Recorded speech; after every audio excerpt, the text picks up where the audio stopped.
So first question I have for you guys is that we've seen the encouraging data, and the question becomes, what do you believe are the factors? What are the biggest factors? And I know we could talk for hours about this, but what are the 2 or 3 biggest factors that you think are driving this decline? And also, I should say, introduce yourselves, please, before answering that question.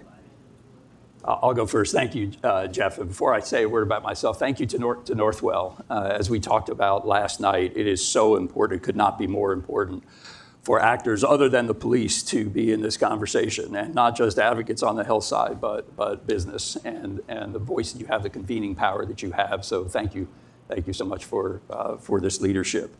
I'm Adam Gelb, President, CEO, founder of the Council on Criminal Justice. We are a nonpartisan think tank and invitational membership organization. The thing that we do most is bring a diverse group of people together and ask them to construct strategic policy roadmaps for various issues. We worked on policing, we worked on violence. We have a Women's Justice Commission going on right now that former AG Loretta Lynch is chairing, and so on. And we fell into the crime tracking business early on in our 6-year existence now, because during COVID, crime started to spike and people were freaking out and saying things are going crazy, but we had no data at that time to understand really what was and wasn't happening, how much of this was hype and how much of it was real. And it's been a really wonderful thing for the profile and credibility of our organization. But it's a really sad state of affairs when a small nonprofit like CCJ and a small shop like Jeff's are the leading sort of sources for what is happening in real time with crime in this country. All right, Jeff, as we've talked about many times before, when somebody expresses great confidence that they know why crime is dropping, why murder is dropping, and my skepticism goes up, right? More confidence, more skepticism. So with that said, let me tell you exactly what is going on here. All right.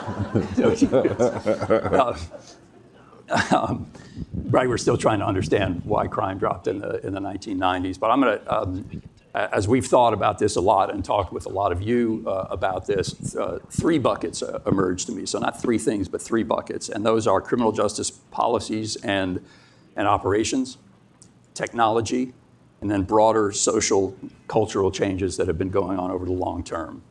So I'm gonna run through them really quickly.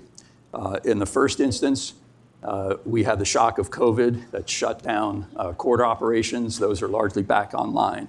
Police were back on their heels. Now police are back more on their front feet. We had a flood of funding from the prior administration for community violence interruption and other programs. And we're going to talk about this in a little bit. And we've also seen a flood of immigration enforcement. So a number of things that are happening within the criminal justice system to try to get high-rate active offenders to put down their guns and to take them off the street. The second thing, and some of these buckets overlap a little bit, but in terms of technology, there's been an explosion and almost ubiquity now of cameras. People have their personal phones, people have Ring doorbells, police are put up more surveillance on light posts and telephone poles. A lot of cities have networked that together in real-time crime centers. And but between that, license plate readers, facial recognition, a lot of these things have downsides. So no, this is an endorsement of anything or a cost-benefit analysis, but in terms of thinking about things that are happening that could be contributing here, certainly there's some enhanced deterrence that's happening through this surveillance. And we're starting to see solve rates or clearance rates for robberies, as Jeff documented recently, as well as murders starting to tick up. And then dialing back sort of even further, think about some of the big long-term social and cultural changes that are happening.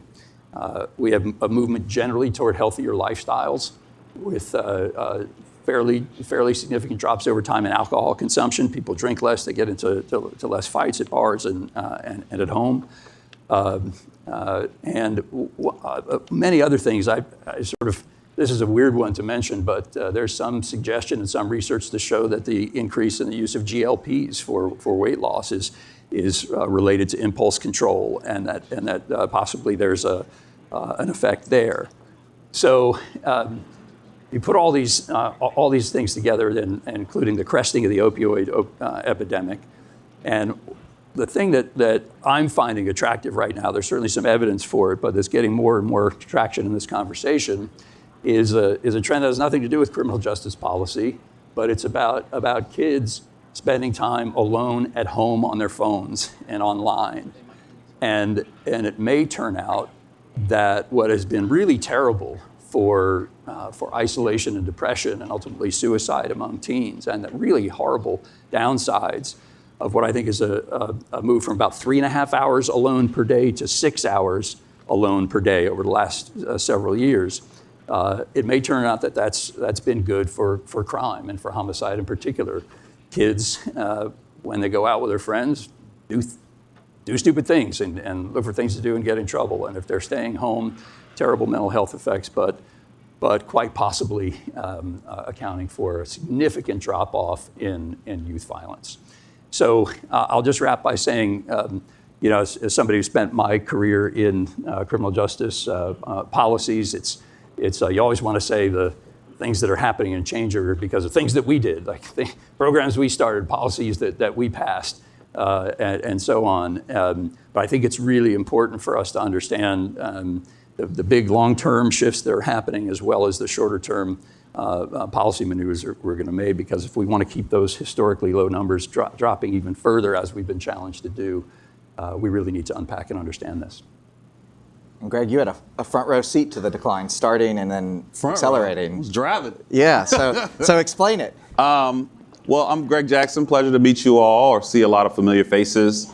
First and foremost, I'm a survivor of gun violence above everything else, but been an activist in this space for quite a while. I was not a CVI interrupter. They put me on the streets for 3 months. I couldn't hack it. So we put me back in the comms team. But I worked in, they say he couldn't do it. It was crazy. One wild van drive. That's another story. And Erica knows all about those.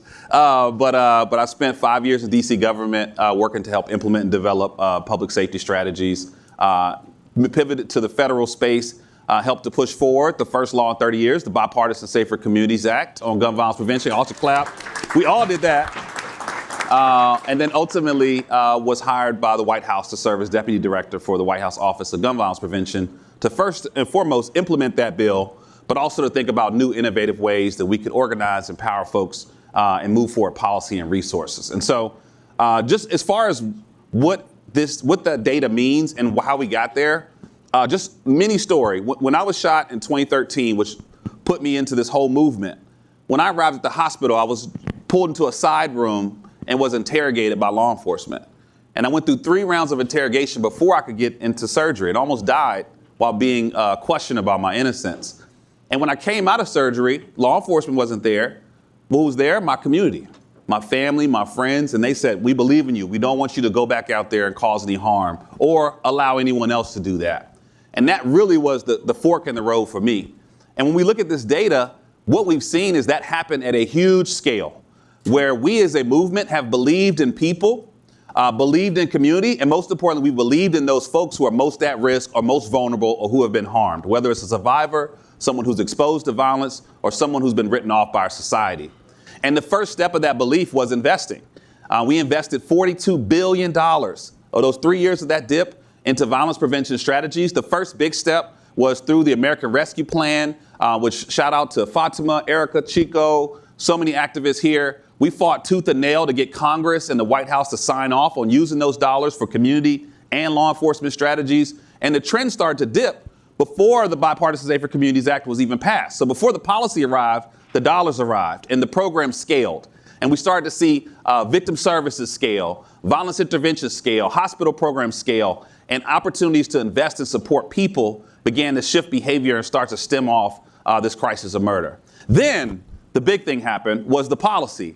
We met the resources with actual efforts to hold the gun industry accountable upstream. We made gun trafficking a federal offense. We shut down the most rogue gun dealers in American history. We cracked down on the ghost gun industry, which if you look at the stats, so many ghost guns were popping up at crime scenes. We made it almost impossible for a domestic abuser to buy a firearm. And we extended background checks as far as we could, except for folks' personal collections.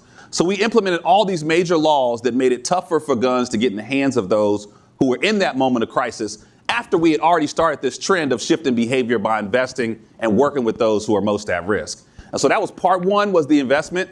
Part two was this upstream accountability. And then part three was what I believe is probably the biggest step, is that once we started seeing progress, we started to see there were more believers. And across the country, these ideas and solutions began to spread. We went from one statewide office of gun violence prevention to 17. We went from 20 city-based offices of gun violence prevention to 130.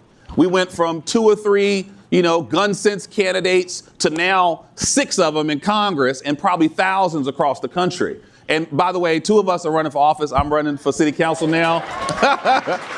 So is Amber Goodwin, who's running for city council in Austin, Texas. And so we not only have invested the resources, moved forward historic policy, but now we have shown proof of concept to a level that cities, mayors, Congress folks, city council members have either adopted it or they're being replaced with people that believe in it. And so I'm really, really excited about the future. Despite what's happening on Pennsylvania Avenue, we have shown that this playbook works. And you talked about baseball earlier, but when you win the Super Bowl, you don't disband the whole team. You don't throw out the playbook. I don't know about y'all Giants fans. Y'all might make that mistake.